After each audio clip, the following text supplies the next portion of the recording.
U.S. Commerce Secretary Howard Lutnick acknowledging today during a testimony to Congress that he met with Jeffrey Epstein twice after Epstein was convicted in 2008 of soliciting prostitution from a child. He previously claimed that he had cut ties with Epstein after 2005.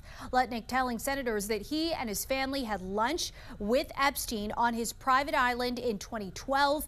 He also acknowledged another hour-long engagement at Epstein's home in 2011, but he downplayed his relationship with Epstein during testimony.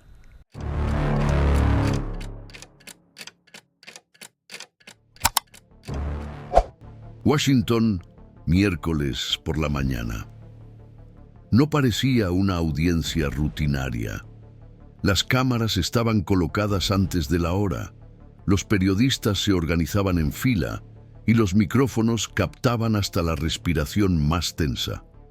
Cuando el secretario de Comercio de los Estados Unidos, Howard Lutnick, entró en la sala de la Comisión de Comercio del Senado, no había ninguna duda sobre el motivo de tanta atención. Todo el país sabía que ese hombre, nombrado por el presidente Donald Trump y presentado al público como una pieza clave en la política comercial estadounidense, no estaba allí por sus decisiones sobre aranceles o inversiones, sino por algo mucho más delicado: su relación con Jeffrey Epstein. Y todo se volvió más tenso cuando el senador demócrata Chris Van Hollen comenzó a hablar. Sin rodeos, recordó que Lutnick había afirmado públicamente que su único contacto con Epstein tuvo lugar en 2005, cuando visitó su casa en Nueva York, y salió, según sus propias palabras, con repugnancia. Lutnick decía que, a partir de ese momento, decidió no volver a reunirse con Epstein. El problema es que los archivos divulgados recientemente, los llamados archivos Epstein, cuentan otra historia. Allí, bajo juramento y con las cámaras transmitiendo en directo, Van Hollen le preguntó: «¿Confirma que visitó la isla de Jeffrey Epstein en diciembre de 2012?» Lutnick dudó, miró al frente y respondió que sí. Dijo que estaba de viaje con su esposa, sus hijos y sus niñeras, y que el almuerzo en la isla fue breve, sin mayores consecuencias. Según él, no vio nada extraño. Pero la respuesta no cerraba el caso. Si en 2005 Epstein ya le había causado tanto malestar, si su imagen era tan negativa, ¿por qué en 2012, tras su condena por explotación de menores, Lutnick aceptó sentarse a la mesa con él? Y más aún, ¿por qué llevar a toda la familia? La audiencia continuó con una serie de preguntas cada vez más directas. Van Hollen quiso saber si Lutnick había participado en una cena con Woody Allen y su esposa en la casa de Epstein. Lutnick dijo que no lo sabía, que no lo recordaba. También se le preguntó sobre correos electrónicos intercambiados, registros de visitas e incluso un supuesto intercambio de niñeras entre las familias, algo mencionado en los documentos. Con cada respuesta evasiva, la sensación era que algo no encajaba. Sobre todo porque la imagen que Lutnick había construido a lo largo de los últimos años era la de alguien que había mantenido una distancia total con Epstein, precisamente por considerarlo, en sus propias palabras, repugnante. En un momento dado, el senador Jeff Merkley leyó en voz alta una cronología. 2009, intento de hablar con Epstein. 2011. You don't hand matches to an arsonist, and you don't give power to an... Intercambio de correos electrónicos sobre inversiones. Todos estos puntos contradecían el discurso de un único encuentro en 2005. Y cuando se le confrontó al respecto, Lutnick intentó minimizar el impacto diciendo que tal vez había 10 correos electrónicos en 14 años. El tono de su discurso no era de negación, sino de minimización. Como si esa cantidad de interacciones fuera algo irrelevante para alguien que juraba haber cortado completamente los lazos. El momento más incómodo llegó cuando Van Hollen le preguntó si Lutnick era consciente de que en 2012 al llevar a sus hijos a almorzar a la isla, estaba visitando el espacio de un hombre condenado por abuso sexual de menores. Lutnick respondió que no vio nada inapropiado. Dijo que estaba con su esposa, las niñeras y otra familia, que solo fue un almuerzo. Pero la pregunta no era sobre lo que se había visto, era sobre lo que ya se sabía. Fuera de la sala, la repercusión fue inmediata. No porque hubiera algo escandalosamente nuevo, sino porque lo que ya era incómodo ganó voz, luz y registro público. La figura de Lutnick, que hasta entonces solo se veía como un ejecutivo cercano al presidente, pasó a ser cuestionada como alguien que moldeó su narrativa personal en torno a una ruptura con Epstein que, según los archivos, nunca fue tan definitiva como él la hizo parecer. Y esto se hizo aún más evidente al recordar entrevistas anteriores. En 2023, en declaraciones al periódico New York Post, Lutnick contó con detalle el supuesto único encuentro con Epstein.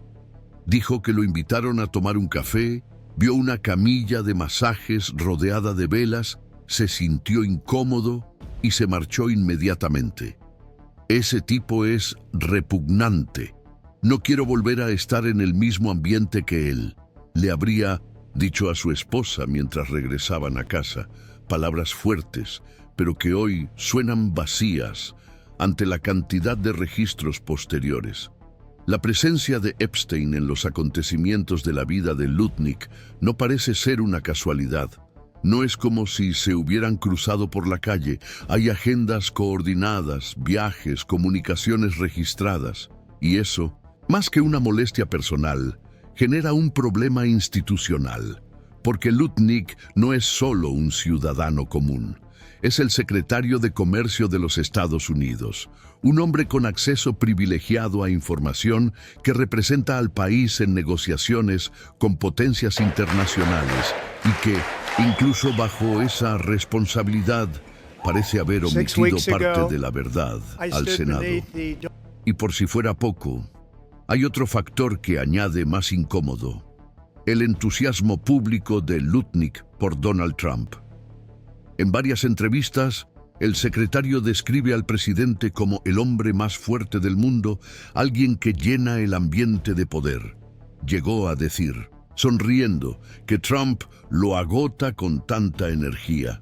En tiempos normales, este tipo de comentarios podrían considerarse simplemente folclore político, pero en un contexto en el que están saliendo a la luz documentos y en el que el nombre de Lutnick aparece vinculado a uno de los escándalos más oscuros de la política estadounidense reciente, esta proximidad deja de ser irrelevante.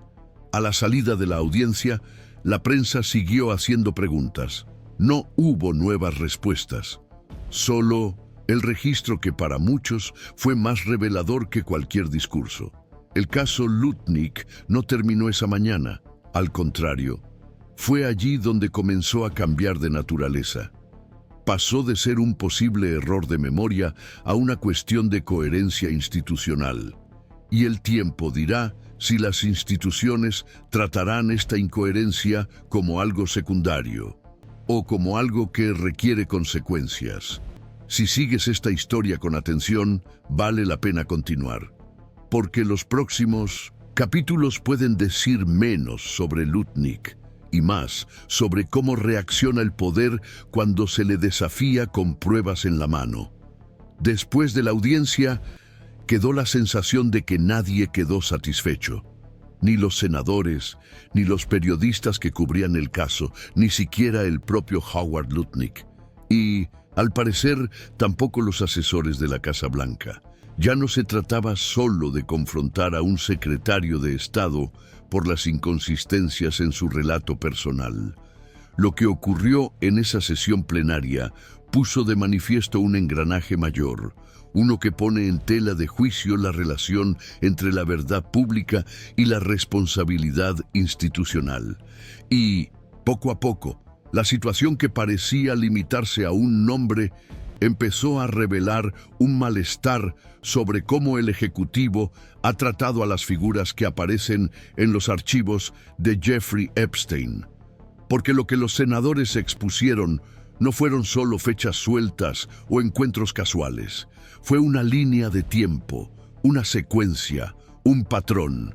En 2005, Lutnick dijo haber roto completamente cualquier relación con Epstein, pero los documentos muestran que en 2009 buscó el teléfono de Epstein. En 2011 habría participado en una reunión social. En 2012 llevó a su familia a almorzar a la isla. En 2013 intercambió correos electrónicos sobre inversiones. En 2017 fue mencionado en un evento de recaudación de fondos, con Epstein listado como amigo cercano de la familia. No son detalles triviales. Y lo más grave es que Lutnick no había mencionado ninguno de estos episodios en entrevistas anteriores, ni siquiera durante su nombramiento para el cargo. Y es a partir de este punto que el episodio comienza a cobrar otra dimensión, porque el Senado tiene prerrogativas claras sobre las audiencias, los nombramientos y las inspecciones. Y cuando un nombre ya aprobado pasa a ser visto como incoherente con lo que se presentó inicialmente, el problema deja de ser solo político, pasa a ser institucional. Las palabras del senador Chris Van Hollen en este sentido fueron precisas. No estamos diciendo que haya cometido un delito, pero sí estamos diciendo que omitir interacciones relevantes en un contexto como este compromete su credibilidad ante el Congreso. A partir de ahí, comenzaron a surgir, de forma aún discreta, articulaciones para volver a convocar a Lutnick, no por venganza, sino porque hay senadores que entienden que aún faltan piezas. Algunos de ellos ya defienden que se le obligue a presentar registros formales, agendas, correos electrónicos completos, compromisos de viajes, comunicaciones entre sus asesores y cualquier persona directamente relacionada con Epstein. La lógica detrás de esto es simple. No se puede ejercer una función estatal con poder de decisión sobre inversiones internacionales, seguridad comercial y acuerdos multimillonarios, sin que las instituciones sepan exactamente qué vínculos mantuvo esa persona con una figura que, durante años, utilizó su influencia social para encubrir delitos graves. Pero este no es el único ámbito en el que la situación de Lutnick comienza a incomodar. Dentro del propio gobierno, su permanencia se ha convertido en una carga. Asesores del Departamento de Comercio, bajo condición de anonimato, ya admiten que el caso ha empezado a afectar a la rutina interna. Hay reuniones canceladas, invitaciones rechazadas, respuestas más lentas de interlocutores internacionales. Nada declarado, todo discreto. Pero así es como se manifiesta el desgaste en Washington, a través de ausencias, y en medio de todo esto, hay un nombre que flota sin ser dicho en voz alta: Alex Acosta. El exsecretario de Trabajo de Trump tuvo que dejar el cargo en 2019, precisamente por su participación en el acuerdo judicial que le dio a Epstein una sentencia extremadamente indulgente en 2008. Acosta también decía que había actuado dentro de la legalidad, pero la presión política ganó, y es inevitable que ahora, con Lutnick, este precedente comience a circular en las conversaciones privadas entre los parlamentarios. La pregunta es la misma que hace 5 años. ¿Hasta qué punto un secretario puede permanecer en el cargo después de que su relación con Epstein deja de ser una nota al pie de página y se convierte en una cuestión institucional? Mientras tanto, ni una línea ni una frase de apoyo. El presidente Trump, que en otras ocasiones no duda en defender públicamente a sus aliados, esta vez parece optar por la distancia. Es difícil saber si por cálculo o por precaución, pero el hecho es que el gobierno, en este momento, no quiere comprometerse con el destino de Lutnick. Y eso, y por sí solo, ya dice mucho. Entre bastidores, el clima también ha cambiado. El Partido Demócrata ve en el caso una oportunidad para ampliar el debate sobre la transparencia y la integridad en la administración federal. Ya circulan borradores de solicitudes para abrir investigaciones complementarias y hay quienes defienden que el Comité de Ética del Senado asuma parte de la investigación. Entre los republicanos hay más cautela, pero también hay malestar. Algunos senadores que defendieron a Lutnick en la audiencia ahora prefieren guardar silencio. Otros intentan desviar la atención, como hizo John Kennedy de Luisiana, al desviar el tema de la audiencia hacia una discusión sobre el índice de pobreza calculado por el censo. Un cambio de tema que, en ese contexto, sonó como un desvío calculado de la ruta. Y al final, quien observa todo esto desde fuera ve un patrón que se repite: la dificultad de las instituciones para reaccionar con claridad cuando figuras cercanas al poder se enfrentan a pruebas incómodas. Porque no se trata solo de Lutnick, se trata de cómo responde el Estado cuando se pone en tela de juicio su credibilidad. Cuando alguien omite, cuando alguien simplifica, cuando alguien distorsiona. Hasta ahora, no hay ninguna investigación formal abierta, no hay ningún proceso, pero tampoco hay estabilidad. Y en este vacío de definición es el Congreso el que intenta reaccionar, con solicitudes de aclaración, con nuevas convocatorias en la agenda, con el intento de reconstruir pieza a pieza la línea de contacto entre Howard Lutnick y Jeffrey Epstein. Por eso, aunque no haya titulares escandalosos, este caso continúa, porque toca algo que no desaparece con una respuesta rápida. Toca la confianza. Y la confianza, una vez que se ve afectada, sobre todo dentro de las estructuras del Estado, no se recupera con discursos. Se reconstruye con coherencia, con registros, con la disposición de poner todo sobre la mesa. Si sigues este tipo de debate con atención, sabes que es aquí, en estas zonas de vacilación, donde realmente suceden las cosas. Y lo que venga de aquí en adelante no depende solo de los nombres citados, sino de la fuerza que tendrán, o no, las instituciones para lidiar con ello. Lo que quedó tras la audiencia con Howard Lutnick no fue un espectáculo de indignación ni un desenlace categórico. Lo que quedó fue una incómoda sensación de suspensión, como si algo hubiera quedado al descubierto, pero sin aclararse del todo, como si las respuestas dadas no fueran suficientes para disipar las dudas que surgieron a partir de los documentos divulgados, y, sobre todo, como si la reacción institucional aún estuviera por debajo de la dimensión simbólica del episodio. El centro de la controversia no es solo la existencia de contactos con Jeffrey Epstein. Es la divergencia entre la versión presentada públicamente y los registros que salieron a la luz.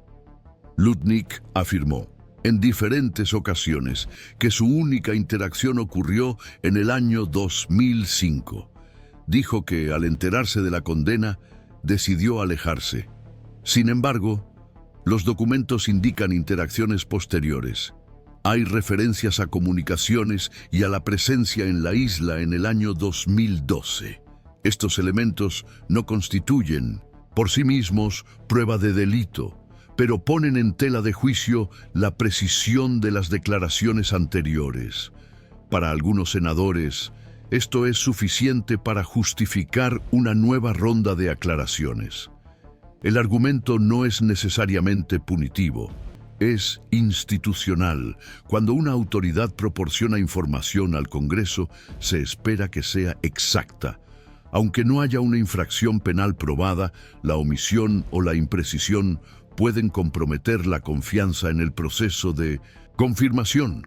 Y la confianza en este contexto es parte de la legitimidad del cargo. Otros parlamentarios y asesores jurídicos adoptan una postura más moderada. Sostienen que el análisis debe permanecer dentro de los límites legales. Argumentan que Epstein mantuvo relaciones con una amplia red de empresarios y figuras públicas.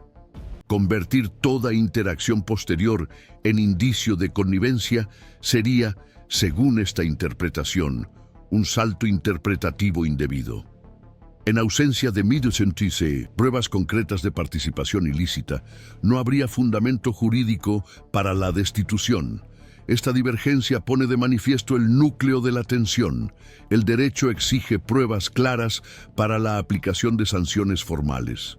La esfera política, por su parte, también opera con criterios de confianza, coherencia y percepción pública.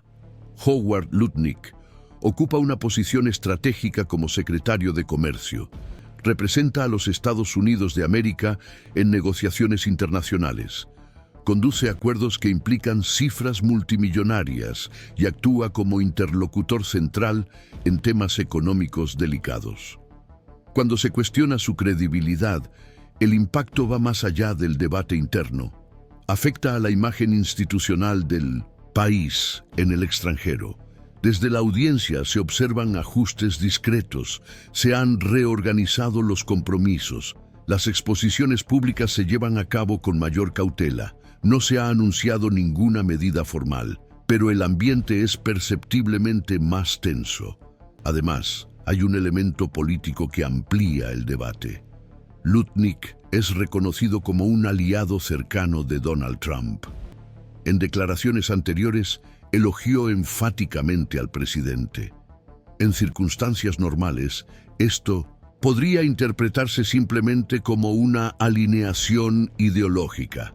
Sin embargo, en el contexto actual, la proximidad plantea interrogantes sobre la disposición del Ejecutivo a adoptar una postura crítica o correctiva. La inquietud también se manifiesta fuera del Congreso. Los expertos en ética pública y gobernanza institucional observan que la ausencia de una respuesta clara puede sentar un precedente. ¿Qué ocurre cuando las inconsistencias documentadas no producen consecuencias visibles? ¿Qué mensaje se transmite a la sociedad sobre los estándares exigidos a sus representantes? Entre bastidores surge una preocupación más amplia. Si los contactos posteriores no se consideraron relevantes durante el proceso de nombramiento, ¿cuántas otras situaciones similares pueden haber pasado desapercibidas? ¿Cuántos ocupantes de cargos estratégicos pueden haber subestimado la importancia de revelar vínculos potencialmente controvertidos?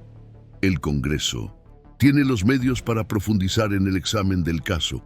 Puede convocar nuevas audiencias, solicitar documentos adicionales y ampliar el escrutinio.